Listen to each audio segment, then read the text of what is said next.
अस्सलाम वालेकुम nursery class, कैसे हैं आप सब। उम्मीद करती हूँ कि आप सब ठीक ठाक होंगे, खैरियत से होंगे।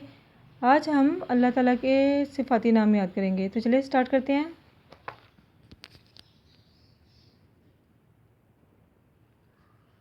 अल्लाह ताला के सिफ़ाती नाम मतलब अस्माउल हसना, और अस्माउल हसना का मतलब अल्लाह ताला के सिफ़ाती नाम। तो चलिए पढ़ना स्टार्ट करते हैं। अर्रहमानु, अल्लाह ताला का पहला सिफ़ाती नाम क्या है? अर्रहमानु। अर्रहमानु। अर्रहीमु। अर्रहीमु। अल मालिकु।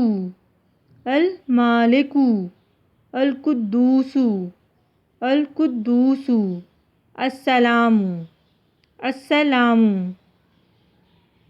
अर्रहमानु। इस क्लास अर्रहमानु का मतलब है बहुत मेहरबान। अर्रहमानु बहुत मेहरबान। अर्रहीमु नहायत रहम वाला। अर्रहीमु नहायत रहम वाला। अल मालिकु बादशाह। अल मालिकु बादशाह। अल कुद्दूसु पाकज़ात। अल कुद्दूसु पाकज़ात। अस्सलामु सलामती वाला। अस्सलामु सलामती वाला। अर्रहमानु अर्रहीमु अल मालिकु अल कुद्दूसु अस्सलामु। नेक्स्ट वीडियो तक के लिए नर्सरी क्लास, अल्लाह हाफिज़।